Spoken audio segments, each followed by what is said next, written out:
Nobody expected it. Not really.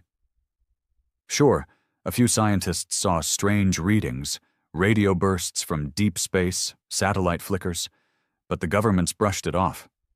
As always, humans don't panic until the fire's already licking their skin.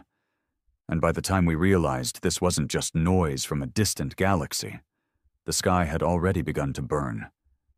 They didn't come to talk. They came to conquer.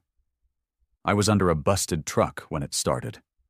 I worked in a military motor pool at Fort Carson, Colorado, just a grease monkey, fixing up old transport units for the U.S. Army. Thought I had a quiet life. I was wrong. It was a Thursday. Clear skies. My buddy Vince was halfway through a dumb story about his ex when the first shadows passed over us. Giant ones. They stretched across the ground like death itself was blocking out the sun. We looked up, and everything changed. The sky was full. Ships. Thousands of them. Heavy, angular monsters floating like they owned the damn air. No ceremony. No announcement. Just arrival. Turns out there were 9,900 of them. 9,900 warships, armed to the teeth, bigger than any human building, with weapons that could wipe cities off the map without even touching them. They weren't here for a friendly handshake. The first blast hit Paris. A second later, Tokyo disappeared. By the time they reached Sao Paulo, everyone knew this wasn't a movie. They thought we'd fold. They thought we were just apes with guns. But they didn't understand one thing. We've been training for war since the day we learned how to stand upright. And now, for the first time in our blood-soaked history, we had one target, one invader, one cause. You'd be amazed how fast humans can change when survival is the only option. The first 2 days were hell. No coordination. No plan. Entire nations collapsed before noon. Nuclear plants were melted. Oceans boiled.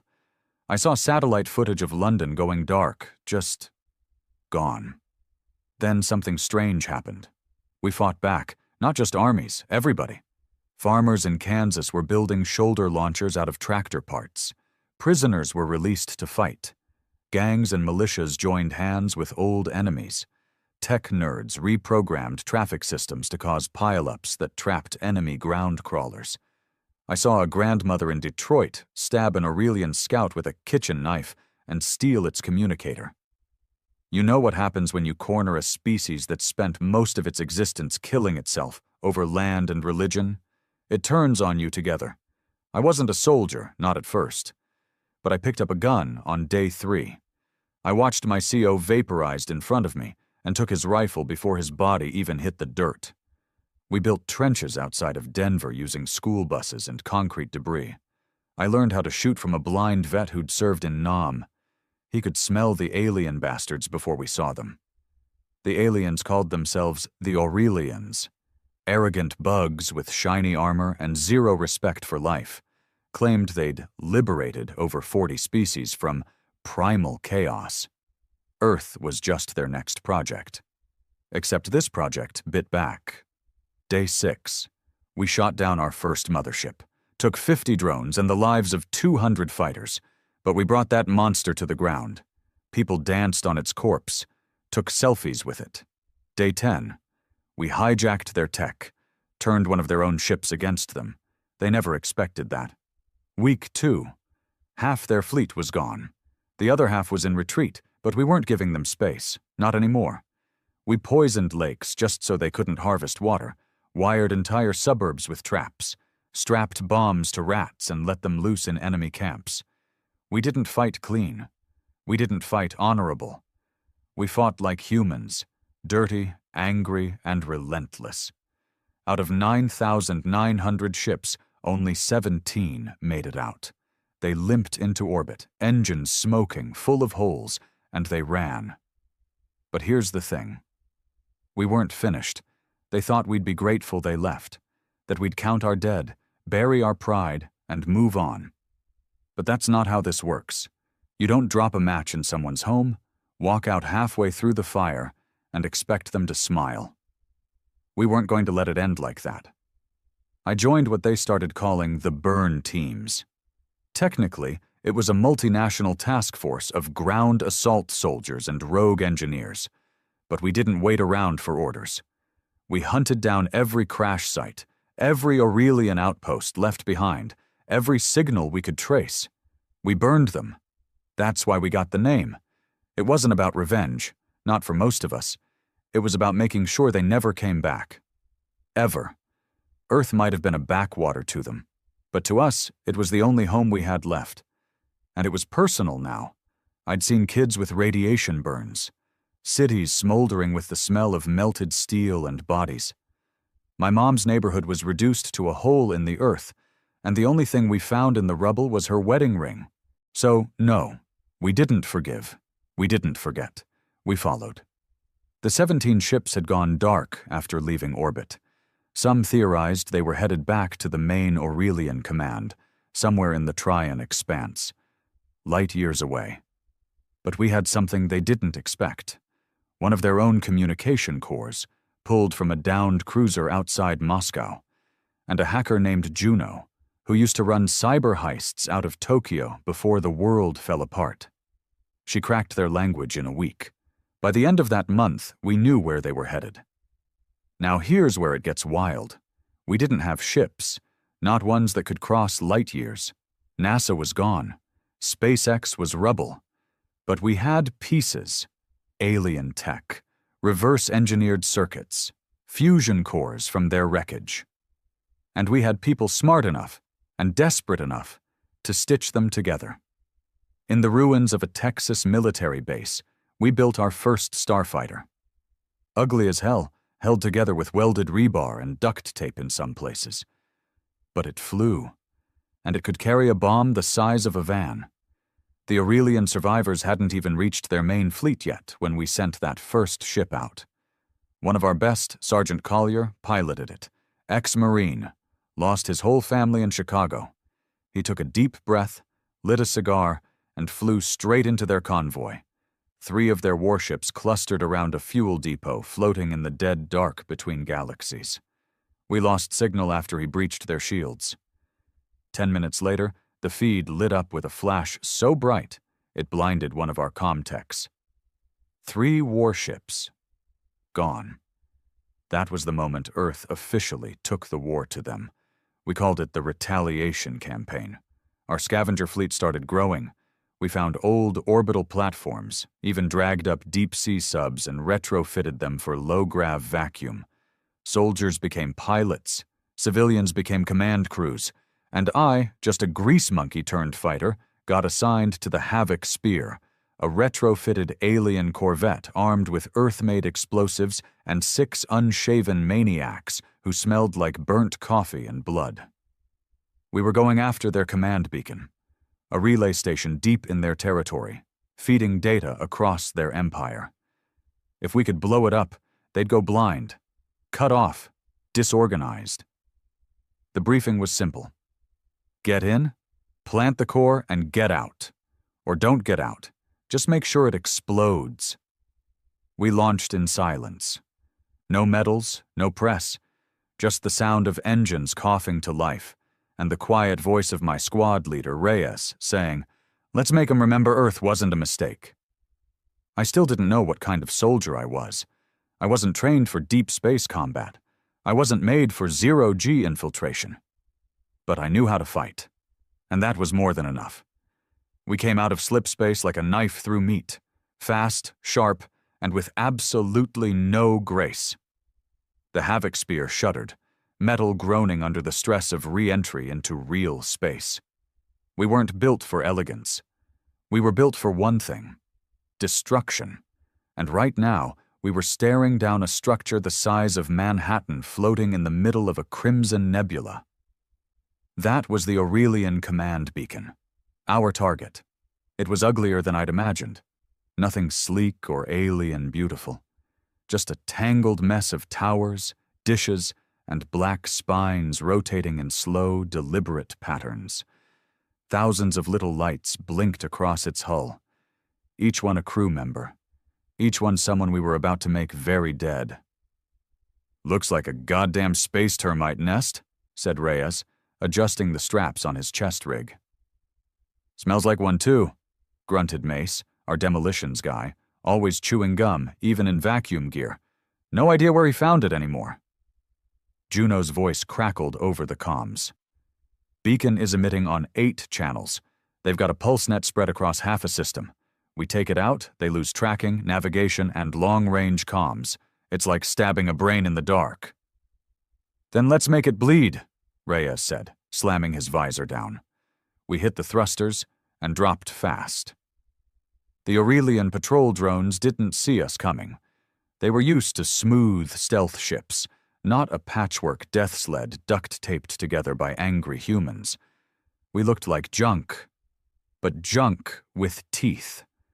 Reyes fired the railgun. The first drone exploded in a flash of orange fire. The second one caught a direct hit from Mace's shoulder launcher and spun out like a dying insect. 2 more blinked to life from the beacon's flanks, swarming toward us. "Cutting gravity!" Juno yelled over the ship-wide channel. I slammed into the ceiling, then floated as the ship lurched sideways. I grabbed the grip rail, heart pounding, watching Reyes manually steer the Havoc spear between 2 antenna towers. We didn't wait to land. At 40 meters above the platform, the bottom hatch dropped open, and Reyes gave the signal. 1 blink from his helmet's LED. "Go." I jumped. It's hard to describe what it feels like, leaping from a ship in the vacuum of space with nothing but a magnetic grappling hook and faith.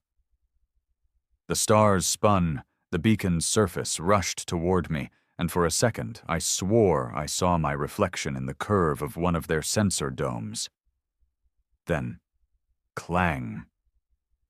The hook caught on a maintenance rail, and I slammed into the platform hard enough to knock the breath from my lungs.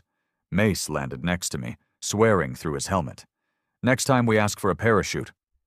"You want to talk to command?" I asked, pulling my rifle from its magnetic sling. "Nope." Reyes and Juno hit the deck seconds later. We moved as a unit, cutting across the surface of the beacon like rats in a kitchen. Everything was too clean, too sterile. Their tech was cold, silent. No wires, no hum, just the soft vibration of machinery under our boots and the occasional blinking light from an embedded interface. Juno pulled out her tablet, syncing to the stolen Aurelian signal decoder. "Core's beneath that tower," she pointed. "We blow it. The chain reaction'll toast the whole array." Reyes nodded. "Set charges. Watch for guards." They came sooner than we thought. A pressure door hissed open, and 3 Aurelian soldiers stepped out. Tall, spindly things with armor that shimmered like oil in the dark. No words, no hesitation.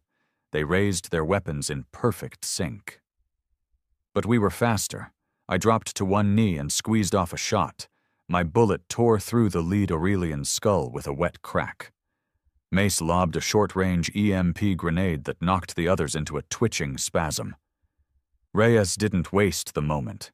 He walked up and emptied his sidearm into their twitching bodies. We weren't here to capture. We weren't here to study. We were here to send a message. Juno reached the core door and started slicing it open. 3 minutes to bypass, she muttered. That's 3 minutes too long, I said, aiming down the corridor. Move fast. They know we're here now. We heard the alarms before the lights turned red. They were coming, and we were out of time. The alarms screamed like dying animals. A red glow spilled across the walls of the Aurelian core chamber, pulsing in sync with the tremble beneath our boots. We knew what that meant. Lockdown. Reinforcements. Probably a full squad of those armored freaks, maybe more. But we were already in. Juno's hands were a blur over the cracked tablet screen, connecting wires, plugging adapters into alien sockets, overriding security in a language she barely understood. Her mouth moved constantly, muttering code strings and curses in Japanese and English. Sweat pooled on her brow inside the helmet. Behind her, Mace unpacked the explosives. 2 bricks of compact fusion charges, wrapped tight in a pressure-sealed detonator pack. Homemade, barely tested, highly unstable. Perfect. Timer or remote? Reyes asked. Remote, Mace said. Timer's too risky if we get pinned. I kept my rifle trained on the corridor behind us, listening for footsteps. If you could even call the way Aurelians moved stepping. It was more like the clicking scurry of something half insect, half snake. And when they ran, it was fast. Too fast. Juno let out a breath. I'm in. Core is exposed. We've got 5 minutes before it locks me out again. Do it, Reyes said. Mace, plant the charge. I glanced toward the corridor. The red lights strobed. For a second, all I could hear was the faint hum of alien machinery, like the ship was breathing. Then the sound hit us. A scream. Not human. It echoed through the metal like it came from inside our own bones. A howl of rage and warning, the kind of sound that made you instinctively want to run. I didn't. I crouched down, finger on the trigger. The first wave hit fast. 3 Aurelians rounded the corner. I squeezed off 2 shots, dropping the lead one instantly. Mace whipped around, yelling, and unloaded his sidearm into the second. Reyes caught the third with a knife to the throat. Yes, a knife. Close and brutal. But they weren't alone. A second group emerged from the ceiling vents, literally peeled back the metal like foil and dropped down on us. One landed on Juno, knocking her off the console. I spun and fired, catching it in the side just as it raised a blade-like appendage to strike her. The creature screeched and collapsed, twitching.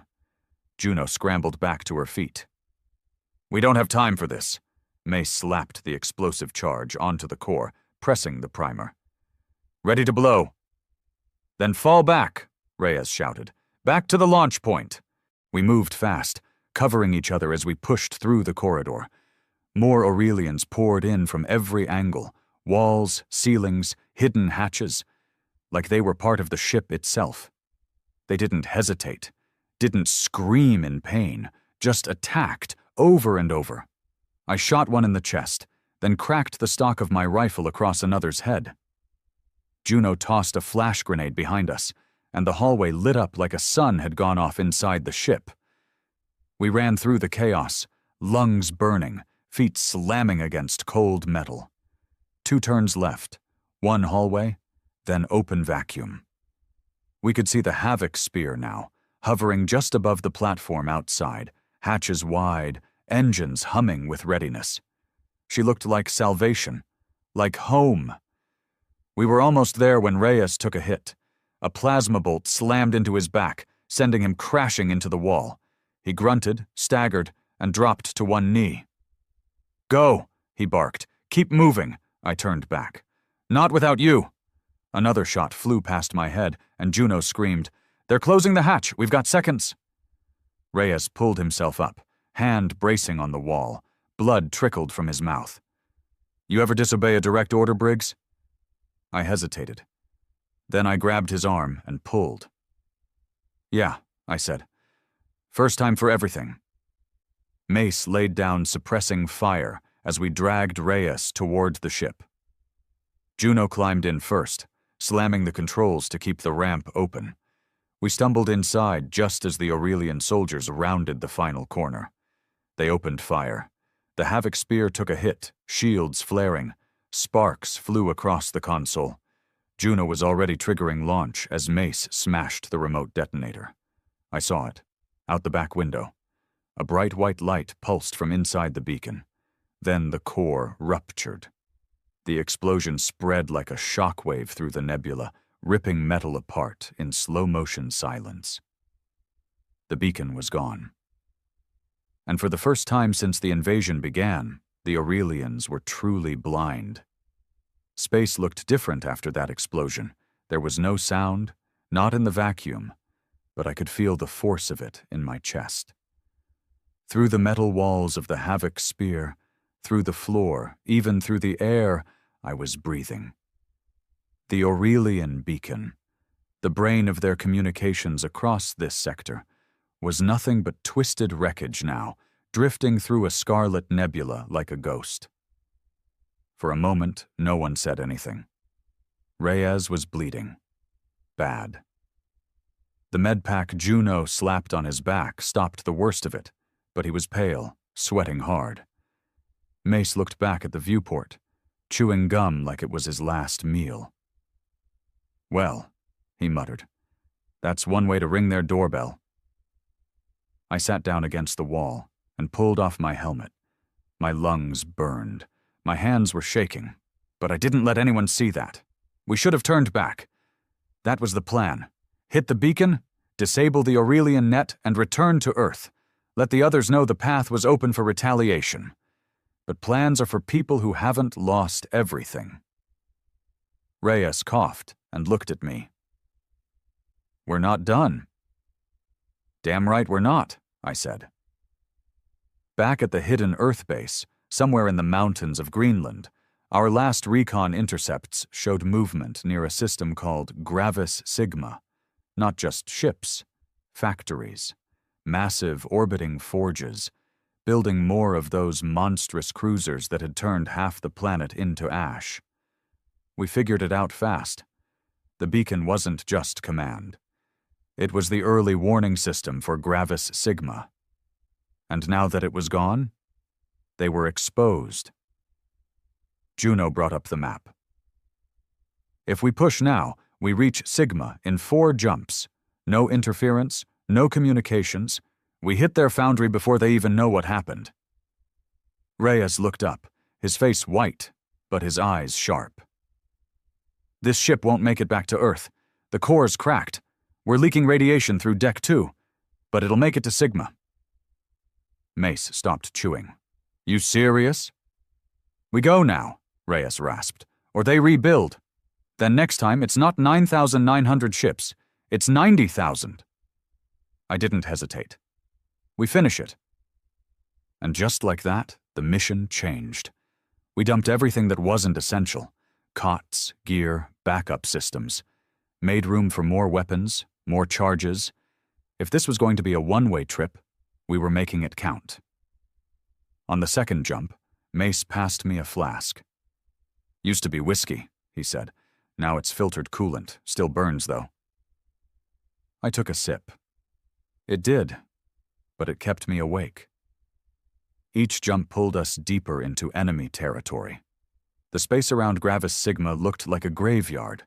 Metal husks, broken drones, fragments of failed expansion attempts. I guess even galactic empires made mistakes. But when we dropped out of slipspace near Sigma, I understood the scale of what we were walking into. There were 5 foundry stations, each one the size of a small continent. Black towers rising from a massive orbital frame, glowing with forge light.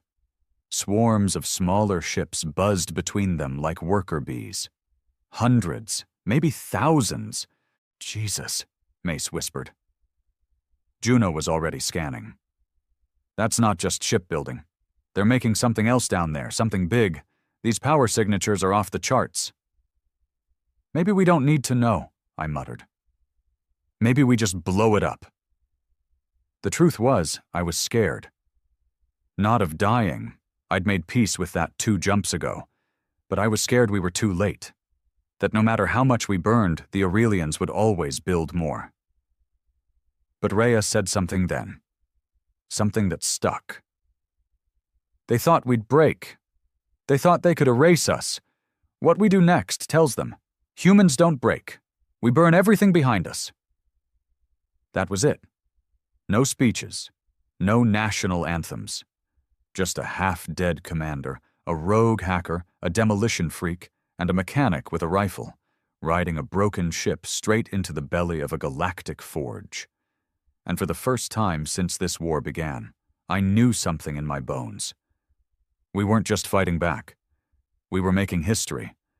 We didn't sneak into Gravis Sigma. We charged. The Havoc spear came in low, drifting just above the Foundry's external hull, silent and shielded only by the wreckage of dead Aurelian cruisers. Debris floated around us like steel corpses, and in the shadow of the nearest forge, we looked like just another broken thing. But broken things can still explode. Juno guided us in while rerouting coolant to the rear thrusters.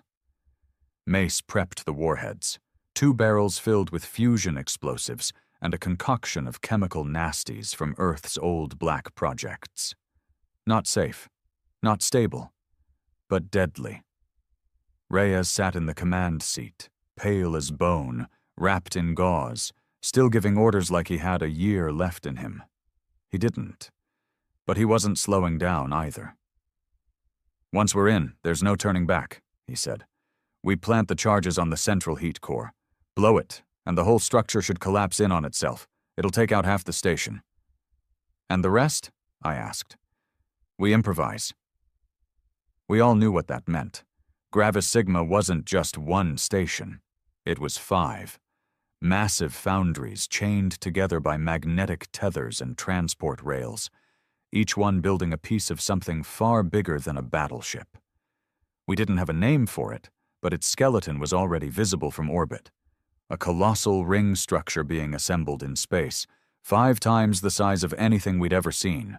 It looked like a superweapon, maybe even a planetary eraser. So we didn't ask questions. We went straight for the heart. The Havoc spear rammed into Dock Gate 7 at full burn. Metal screamed. Fire bloomed.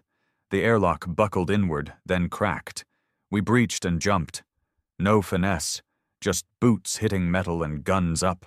The inside was chaos. Sirens in that awful Aurelian pitch, high and low at once, like a scream underwater. Soldiers poured from side corridors, clicking and snarling, their armor flashing sickly green under the forge lights. I fired 3 rounds into the first one's chest. Mace lit the corridor behind us with an incendiary grenade.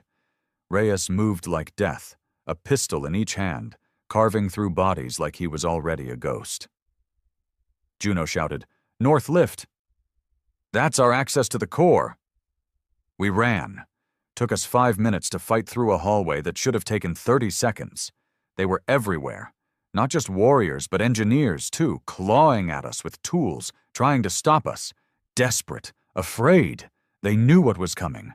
We hit the lift and rode it down into the forge's belly. The heat rose with every level we passed. Flames danced along fuel lines. Rivers of molten alloy flowed beside reinforced walkways. It wasn't a factory. It was hell. And in the center of it all, the heat core. A swirling chamber of plasma held in place by gravitational stabilizers and pulsing coils. Enough energy to fuel a fleet for a decade. We were going to blow it to hell. Mace unpacked the charges, slapping one onto the base of the central coil. Juno tapped her wrist pad, synchronizing the detonators. "We've got 3 minutes after activation, maybe less." Reyes turned to me. "Briggs, you still got that flare gun?" I raised an eyebrow. "You want me to signal something in space?" He grinned. "Number, I want you to shoot it into that coolant valve over there." He pointed at a long pipe running into the core, coolant designed to keep the fusion chamber from melting down. "Heat spikes before the explosion," he said. "Chain reaction." "Right," I nodded, stepping toward it. Classic overkill. Then the elevator behind us exploded. A squad of Aurelians dropped into the chamber, rifles raised. Mace caught one in the chest with his sidearm, but he took a shot to the shoulder and went down hard. Juno ducked behind a generator, returning fire with short bursts. Reyes roared and charged, unloading both pistols. I aimed for the valve, took a breath, pulled the trigger. The flare hit the coolant pipe and ignited instantly, white-hot fire pouring from the cracked metal. The plasma inside the core roared, pulsing brighter, faster, hungrier. The stabilizers flickered. Mace groaned from the floor. "You weren't kidding about less than 3 minutes." Juno hit the detonator. "Charges armed." Reyes looked at me. "Time to go." We ran. The foundry was dying. We felt it before we saw it. Metal groaning, the air thickening, the artificial gravity stuttering under our feet like a heartbeat out of rhythm. The heat core was destabilizing, and when that thing went, it wouldn't just take this station. It would chain react through the magnetic links and drag all 5 foundries into a single apocalyptic collapse. Exactly what we wanted. We just had to get out first. Juno led the way, sprinting across the catwalks as sparks rained from the ceiling. Mace limped behind her, his shoulder scorched but still dragging his rifle like he planned to use it. Reyes was the slowest, bleeding from his side again, but he didn't complain. He just moved. I brought up the rear, firing behind us every few steps. The Aurelians weren't done. They never stopped. Even with their world falling apart, they kept coming, crawling, screeching, bleeding, firing. One got too close, and I planted a round straight through its faceplate. It dropped without a sound. "Emergency tunnel!" Juno yelled, pointing left. "I saw it on the scan. Leads out to the external tethers." We turned hard, skidding on metal soaked with coolant and alien blood, and sprinted down the narrow passage. It was cramped, barely wide enough for all 4 of us, and the walls shook with every pulse of the dying core behind us. Warning sirens wailed in every direction.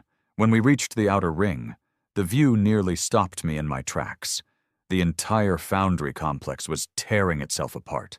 The plasma core had ruptured, lines of molten metal cracking through the station like veins of lava. One of the tethered foundries was already coming loose, drifting and tilting wildly as explosions tore through its structure. From here, we could see it all. Hundreds of ships scrambling like insects, trying to escape. Most wouldn't make it. "Dock rails," Reyes growled, voice hoarse. "Get to the launch bay." "But we don't have a ship," Mace started. "I know," he said. "We're gonna take theirs." We found the rail line, an open-air tram used to ferry parts between foundries, and sprinted along it, ducking under cables and leaping over debris.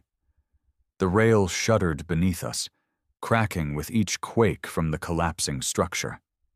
Beneath our feet was open space, nothing between us and the void but flickering force fields and faith. Then we saw it. An Aurelian gunship docked at a maintenance bay, sleek, sharp-edged, and ugly as hell, but in one piece. "I can fly it," Juno said, already sprinting ahead. We weren't alone. 2 Aurelian engineers were still working the bay, trying to get their systems online. I didn't give them the chance. I raised my rifle, fired twice, and watched both drop before they even saw us coming. Juno leapt into the cockpit and started slapping controls like she'd built the damn thing. "It's biometric locked. I need 30 seconds. Reyes dropped behind a crate and laid down cover fire while Mace and I held the flank. The deck behind us exploded again. Fire spilled through the air. The structure was caving in now, whole sections being torn free and drifting away into space. One of the Aurelians climbed over the wreckage, blood pouring from its jaw. It raised a blade. I didn't aim, I just tackled it, both of us crashing into the side of the gunship. We wrestled. It slashed across my armor, sparks flying, missing flesh but denting deep. I slammed my elbow into its throat, pulled my knife, and buried it between its eye sockets. "Briggs!" Juno shouted. "Get in!" I jumped into the rear compartment just as Reyes dragged Mace on board. The ship's engines flared. "I got it!" she shouted. "Hold on!" The ship lifted, turned, and punched through the collapsing hangar doors as the foundry behind us erupted. We didn't need to see it. We felt it. Pressure waves slamming into us, debris hammering the hull, fire chasing us through the void. Then, darkness, silence, stars. We were out. The Gravis Sigma foundries, the pride of the Aurelian war machine, were gone. A spreading cloud of light and metal and smoke where 5 stations used to be. Mace coughed and laughed. "Tell me someone got that on camera." Reyes leaned back, head against the bulkhead, blood-soaked but smiling. "No one's gonna believe it," he whispered, "but they'll feel it. We didn't win the war. Not yet. But now they knew what humans could do. We drifted for days. The stolen Aurelian gunship had no comms we could use, no link to Earth, no way to let anyone know we were alive. Most of the tech was locked behind language barriers or biometric codes. Juno did her best, cracking into one system at a time, but this wasn't like hijacking a satellite or bypassing Earth systems. This ship wasn't built for us, but it flew. And for a little while, that was enough. We limped through space, floating among the wreckage of the foundries we'd just destroyed. The Gravis Sigma system was ruined, choked with fire, ash, and twisted metal. What used to be the Aurelian Empire's most powerful construction sector was now a radioactive graveyard. And we were the ones who did it. Reyes didn't survive the second night.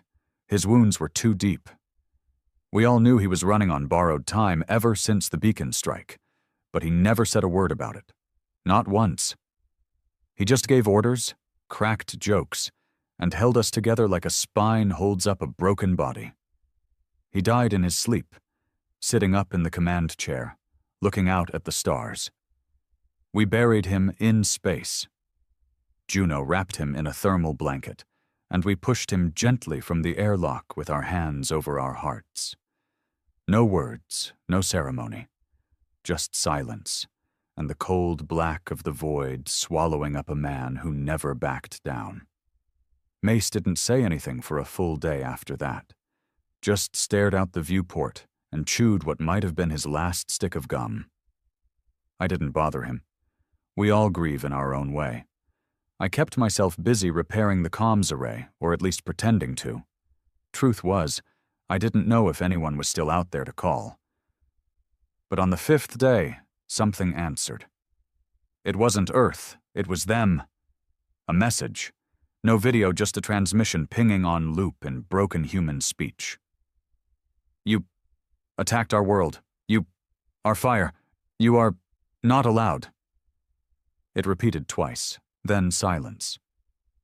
Juno sat at the console, staring at the waveforms, mouth half open. "They're scared," Mace chuckled, finally. "Good." Then something else came through. Another signal, scrambled, full of static, but unmistakable. Earth. It was an outpost relay near Mars. They'd picked up the explosion at Gravis Sigma. Knew something had happened. They didn't know we were alive, but they were listening. Juno boosted the signal. I leaned in and gave the shortest, most important transmission of my life. "This is Sergeant Briggs.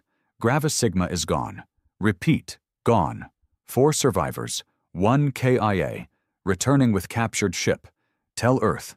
They're vulnerable, and they're afraid." The signal held. We were going home. The return trip wasn't glorious. We didn't ride in triumph or land to cheering crowds. Earth was still rebuilding.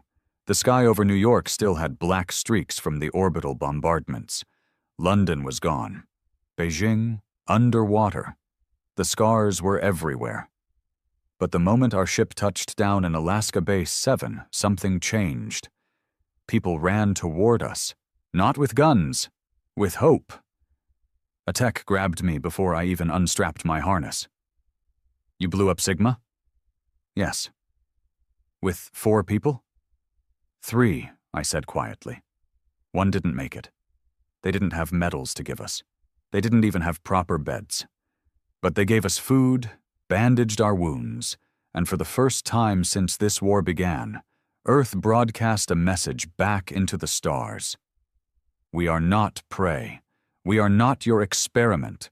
We are human, and we do not forget. That message spread like wildfire, through what was left of Earth's relay satellites, through scavenged Aurelian tech, through every rebel, resistance fighter, and survivor hiding in the rubble. We weren't just defending anymore, we were hunting. Weeks later, a fleet was launched. Not big, not polished, but fierce, angry, human. I stood on the deck of a new carrier named the Reyes, Not as a mechanic this time, but as a lieutenant. Juno became chief of systems. Mace led demolitions. We had a purpose now, a fire the Aurelians couldn't put out. They came with 9,900 ships. Only 17 made it back. And now, we were coming for the rest.